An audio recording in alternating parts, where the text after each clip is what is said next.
E o secretário estadual de Governo e Relações Institucionais de São Paulo, Gilberto Kassab, presidente nacional do PSD, voltou a sinalizar que o partido só não vai ter candidato à presidência da República em 2026 caso o governador Tarcísio de Freitas decida entrar na disputa pelo Palácio do Planalto.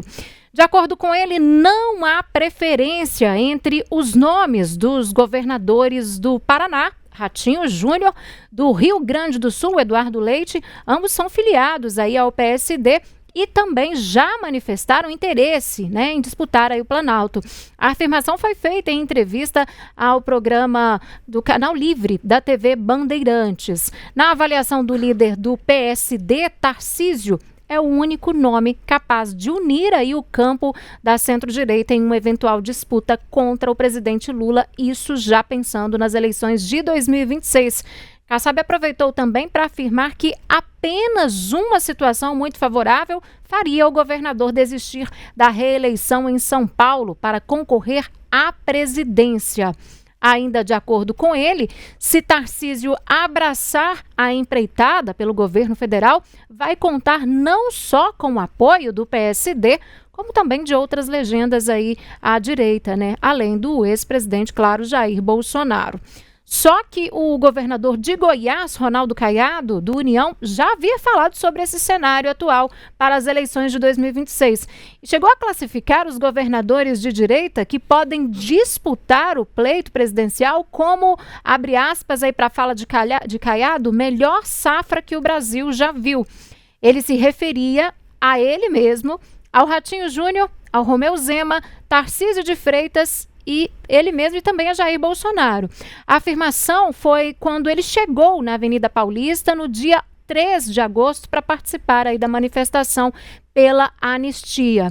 E são muitos os possíveis candidatos da direita, Cada hora a gente fala de um nome por aqui, isso com foco nas eleições do ano que vem, 2026. Agora, como que será que este cenário todo vai se desenhar daqui para frente? Tem muita coisa para mudar e a gente sabe disso, E o que isso significa na prática para a esquerda? Para a gente tentar entender um pouco mais todo esse cenário que está se desenhando, vamos conversar agora com o autor e pesquisador sobre gestão pública, Alisson Moraes. Alisson, boa noite para você. Seja bem-vindo aqui ao Tempo News. Boa noite, Síria. Boa noite a todos e todas que estão nos assistindo nesse momento. Alisson, essa quantidade de nomes que a gente citou aqui em relação à direita e que querem disputar as eleições presidenciais em 2026, o que isso significa para a direita? Pode, de certa forma, fortalecer ou não? Pode haver um racha aí no meio disso tudo? Síria, nós estamos, na verdade, há pouco mais de um ano das eleições e ainda é cedo para cravarmos oficialmente quem são os candidatos. Todos se colocam no jogo, a disputa está em aberto. Uma coisa está clara, é fundamental o apoio do Bolsonaro, do bolsonarismo, para que esses candidatos sejam competitivos em 2026. E é esse o jogo que o Zema tem feito e...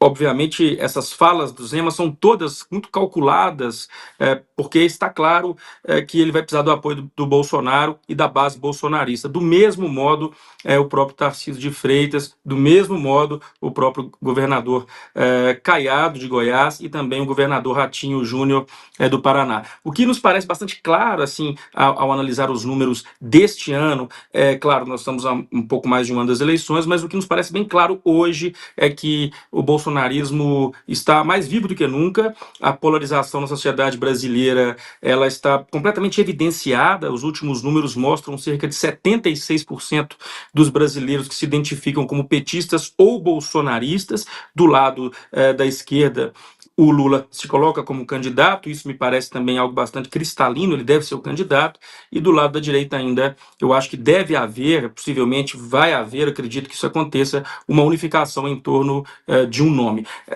Preciso dizer que ainda tem muito jogo para acontecer. A bola nem começou a rolar ainda, Estamos apenas nos bastidores, mas o que se desenha hoje, em meados de agosto de 2025, é mais ou menos esse cenário.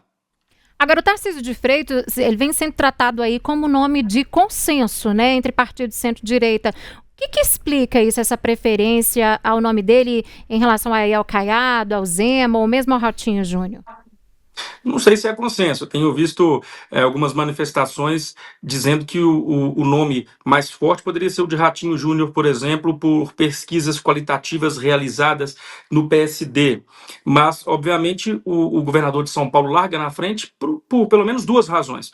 Primeiro, é porque ele tem uma identificação maior com o bolsonarismo, porque foi ministro do Bolsonaro e tem feito sinais também de ampliar para além do bolsonarismo, né, como o próprio PSD, por exemplo, né, que não esteve apoiando o Bolsonaro. Esse é um ponto importante que torna o governador de São Paulo um nome, um player muito forte.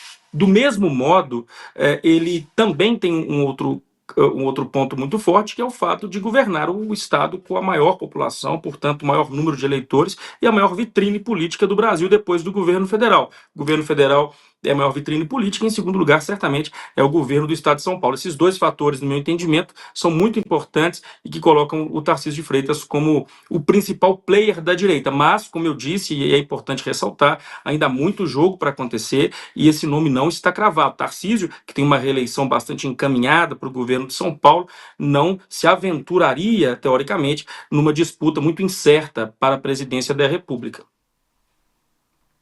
A Luciene Landim, de Brasília, tem uma pergunta para você. Luciene, com você. Oi, Cira, é isso. Alisson, boa noite. Você falou agora há pouco que ainda tem muita água para rolar até 2026. A gente está a um ano do início da campanha eleitoral, mas esse tempo também não pode ser curto no sentido de a gente tem muitos possíveis nomes no grupo da direita colocados diante da inelegibilidade do ex-presidente Jair Bolsonaro. Mas aglutinar um nome para atrair e juntar esses possíveis votos a esse candidato que vai ser apoiado por Jair Bolsonaro não seria uma estratégia que a direita poderia tomar para tentar cravar e reconquistar o governo federal nas eleições de 2026, ou não? Isso pode ser deixado para o ano que vem sem qualquer prejuízo no debate? Boa noite, Luciene. Eu acho que, na verdade, pode ser uma estratégia de antecipar o debate, e a direita acho que não deve querer antecipar o debate. Por uma questão muito simples, assim. Esses nomes, tudo leva a crer que esses nomes farão uma composição. Então é muito possível que, por exemplo, Tarcísio seja candidato a governador, a presidente da República com o Zema de vice, ou o Zema candidato a presidente com o Ratinho Júnior de vice. Eu acho que todo esse cenário está colocado. Caiado também é um pré-candidato a vice também. Só que, obviamente, ninguém se coloca como uma candidatura à vice-presidência da República, nem a vice-governador. É uma questão de composição. Em Minas Gerais mesmo, né? Está se colocando, por exemplo, Cleitinho Azevedo pela direita, assim como Nicolas Ferreira. Se houver uma composição, por exemplo, eles largam muito à frente. Ninguém se coloca neste momento como candidato a vice. Mas eu percebo, e os movimentos políticos ao longo dos anos têm nos ensinado isso, ninguém faz unificação um ano antes das eleições. É preciso acompanhar, até porque no Brasil as coisas acontecem muito dinamicamente, a política acontece de forma muito dinâmica e muitas coisas podem acontecer. Vejamos Lula, que estava há poucas semanas atrás praticamente sendo considerado não mais favorito, e aí acontece o tarifaço e o Lula volta com 3, 4 pontos percentuais acima só, mas o suficiente para colocá-lo novamente no jogo, não apenas colocá-lo no jogo, como colocá-lo como favorito da presidência em 2026. Professor, qual que é o papel do PSD nessas articulações partidárias? A gente viu aí o presidente do partido, Gilberto Kassab, que ele tem sinalizado apoio, de certa forma, a Tarcísio, né? Mesmo ele sendo de outro partido. O que essa estratégia indica, na sua avaliação, aí, o posicionamento do PSDB no xadrez político para 2026? Do PSD, né? Então, o Kassab é secretário de governo de Tarcísio, ele também tem ambições eleitorais. Ele é o líder do seu partido, do PSD, mas é também, a gente não pode esquecer disso, secretário de governo do Tarcísio de Freitas. Ele tem ambições eleitorais, pode ser que seja candidato, inclusive, ao governo de São Paulo, a vice em São Paulo, tudo isso está colocado. Mas o fato é que o PSD se colocou como novo MDB. Isso está muito claro.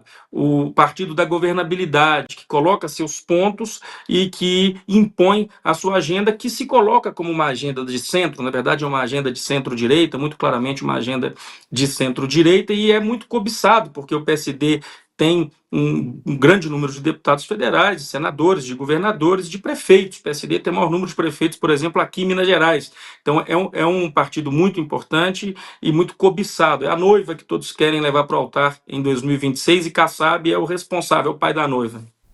Pois é, e agora para o PT, o que isso de fato representa? Né? O avanço da direita aí nos estados representa um enfraquecimento progressivo ou não? Pode ser uma boa estratégia também para o PT redesenhar aí a política para 2026? Essa é uma ótima pergunta, porque, na verdade, há uma retroalimentação desses partidos nos polos da política brasileira, porque um fortalece o outro. Vejamos que o PT não está fora do jogo de forma alguma. Governa estados importantes, tem uma aprovação importante nos estados do Nordeste, o Lula volta agora a ter o favoritismo nas eleições de 2026, os números mostram isso, depois do tarifaço ele se portou de uma maneira que tem recebido aprovação de boa parte do eleitorado brasileiro, e o cenário ainda é muito polarizado. Nós temos, nessa última pesquisa, Datafolha, 76% dos brasileiros se considerando ou petistas ou bolsonaristas, né? 39% petistas, é bom lembrar.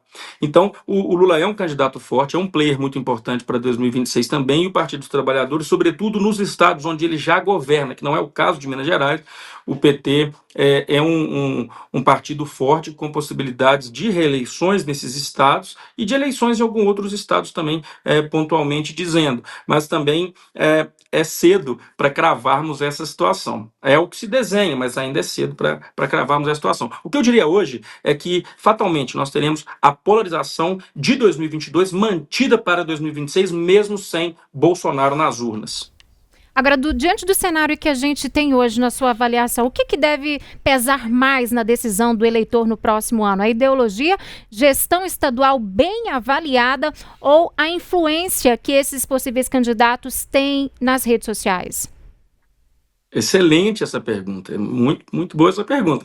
Pois é, se forem os números das redes sociais, a direita vai ganhar de goleada. Os números da direita, dos principais influencers do Brasil hoje, os números da direita são números muito maiores do que os números da esquerda. Eu avalio da seguinte maneira: eu acho que a população tem um percentual bastante claro que vai votar por ideologias, por preferências. Está claro isso nessas últimas pesquisas, 76%, como eu disse aqui, repeti várias vezes, mas tem outro componente importante, que é uma análise das entregas efetivamente realizadas. Eu acho que nem todo o eleitorado brasileiro, quer dizer, os números mostram isso, que nem todo o eleitorado brasileiro está preocupado apenas com valores morais, apenas com questões ideológicas. Tem um percentual muito importante, e esse percentual pode efetivamente garantir a vitória em 2026 de quem quer serviços públicos entregues, qualidade, pragmaticamente as coisas funcionando bem, políticas públicas que respondam a anseios da população.